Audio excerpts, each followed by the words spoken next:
What is the most annoying fan base? This will probably get buried, but back in 2012 to 2015 I was in the creepypasta fandom. The people in that fandom were psychotic, it was crazy. The fanbase of RuPaul's Drag Race is pretty notorious for sending death threats to the hard-working talented people they're supposed to be a fan of. Serial killer fans. K-pop fans who take things a bit too far. I had friends who'd have fights over who is worthy to be called the wife of one of the K-pop idols. No, they weren't joking. Politicians' fan base. Sonic fans are always a gamble. They can be so goddamn wholesome and nice, but then you got the fucking weirdos. I don't mean the kids who make fan characters. I personally don't know why they are hated. I find it to be wholesome seeing kids make art based of their interests. I'm talking about the people who rage over any criticism towards the games, comics, developers, etc. I'm put off by any fanbase that has a collective name. The Beehive and so forth. In almost every case it feels really forced. Football, soccer, Twitter is full of dickheads too. The further away from the team's home ground they live, the worse they get. Steven Universe. It almost had a kill count. Edit, for those who are asking, an artist once drew a picture of Rose Quartz, Steve's mom, and started receiving countless death threats from the show's fans because she drew Rose slightly thinner than she actually is. It got to the point where she attempted suicide, but survived, which only resulted in the fanbase harassing her even further for not finishing the job. And when Rebecca Sugar, the show's creator, came out in her defense, they reacted by posting R34 art that she did in her younger years. Gacha Life fans. Genshin Impact. Imagine harassing and threatening YouTuber streamers and voice actors for not pronouncing a foreign name right. Gacha games already have an untasteful reputation in gaming and they double it down by doing disgusting and embarrassing things like this. I like the game Undertale and its sequel, but holy shit, the community. Any influencers on social media. Edit, fanbase of. Any fan base that puts whatever they are fans of so high up on a pedestal that it can do no wrong and everyone who disagrees is their sworn enemy. In other words, groups within just about every fan base that exists. Any fanbase of a show that has shipping wars can go to hell. Dream SMP. Change my mind. What's the scariest story you know of with actual photographic proof? There is the Japanese man that live-streamed his own death, when he climbed Mt. Fuji off-season. His last words were, "This is very dangerous." In Japanese, of course. A man took a photo of his family at the exact moment he was gunned down. This happened on New Year's Eve of 2011, and it was very tragic. Not sure if you can consider this scary, but to me, it was and still is. Helios Flight 522, also called Ghost Flight because of a wrongly turned switch, there was no pressurization.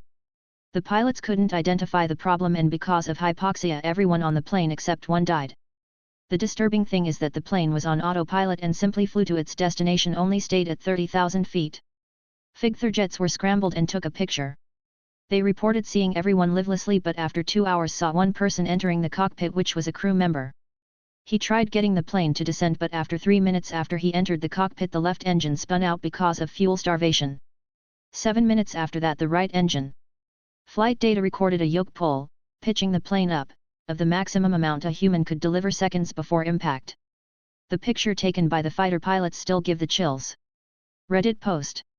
Edit. For those interested in the details, provided video gives a good picture. Video. Last public execution in Albania.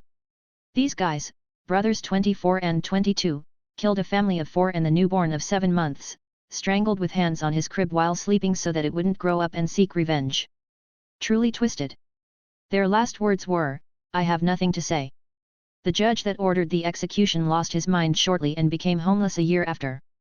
They were lynched in the middle of one of the most populated cities of Albania, Fear. That one underwater proposal where the guy's girlfriend was in an underwater hotel room and the guy swam outside of it to propose. You could see him struggling, couldn't hold his breath any longer and swam up but never made it to the surface. One of the happiest moments in their lives only to end in tragedy. Probably Garli building fire in the urban area of Hong Kong during 1996 which took 41 lives. There was TV live that day and there was just one guy who clung to the window trying to shout for help. But the fire took him and he was burnt to death on live. Later the corpse just kept clinging to the window with fire burning behind him. The mentioned photo. The Seal Ferry tragedy where the students recorded their final moments stuck in the sinking ship. Their final reactions. Probably the Delphi murders where the girls took a photo and recorded audio/video of the killer. Still hasn't been caught, sad face, edit, oh right link. Joseph Fritzlow, the pictures of the basement where he kept his daughter. This is a series of photos recovered from the camera of a Canadian couple who died during the 2004 Indian Ocean tsunami. It shows the water level flowing out from the shore before surging back in. The very idea of a wall of water crashing towards you, completely unstoppable, and you have nowhere to run, nowhere that is safe is perhaps one of the most terrifying things that could happen to you. By the time one could take these photos, all you can do is watch death march inexorably towards you. Issei Sagawa, he was obsessed with a fellow student while studying in Paris. Her name was Renée Hartvelt and she was of Dutch origin. He invited her over to dinner and proceeded to kill her, rape her corpse, mutilate her, and eat some of her body parts. There are pictures of the gruesome death readily available with a quick Google image search. Worst part? He got out of it because insanity and went back to Japan, where, for a while, he became a pseudo-celebrity and was invited onto shows to tell the story. He was not allowed to attend the funerals of his parents. Edited to include link and corrected victim's nationality. 2 engineers died when the windmill they were working on caught fire. This is the last picture of them alive hugging. The final photo of Regina K. Walters, who ran away from home with her boyfriend and they were picked up and murdered by a serial killer. Hinterkaifeck, on a small farm in Germany in 1922, someone brutally murdered the entire family and their maid, then lived in the house for days after. The killer lured family members to the attic one by one. The daughter was murdered in the barn with a pickaxe, and evidence shows she stayed alive in agony for hours. The father had reported hearing footsteps in the attic in the days leading up to the killings, but could find no one. He also saw footprints in the snow leading to the machine room, where the lock was broken. It took 4 days for the bodies to be discovered, in which time people reported seeing and smelling smoke from the fireplace. The smell was disgusting. It's unknown what was being burned. The previous family maid had quit 6 months before the killings, citing sounds in the attic and claiming the place was haunted. 6 months. To this day, there has been nothing close to a conclusive end to the story. It still haunts me. There are pictures of the bodies online if you look for them. Gruesome stuff.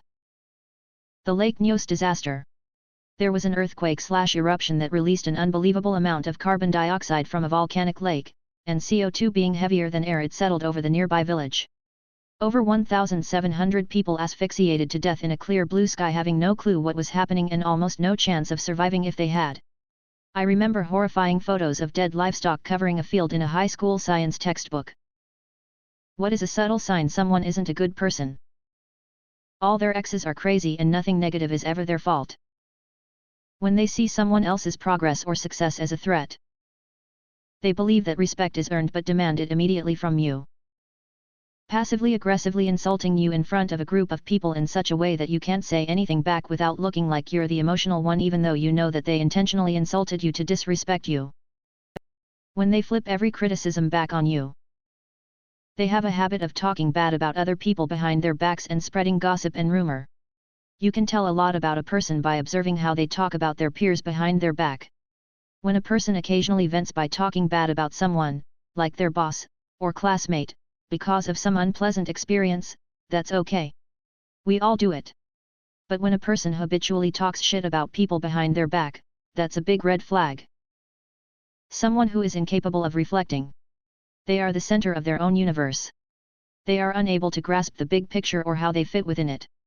Everyone has a place in the larger picture, which is their small view of the world. Not owning up to their mistakes and always attributing it to someone or something else. They demand forgiveness instead of asking for it. I said I was sorry, it's done now. Get over it. They share private information about others with you. Littering. It's not a violent act or anything, but it does indicate a lack of respect that usually carries into other aspects of the person's life. Casual unnecessary lying. Regular put-downs that are disguised as jokes. Edit, I think I need to be more clear here. I'm talking about jokes that they either carry on long after everyone else has stopped, or alternatively legit insults that they will only claim as a joke if you get upset. They're only nice when things are going their way. always blaming others for things that happen to them, and not putting the trolley back after they are done with it.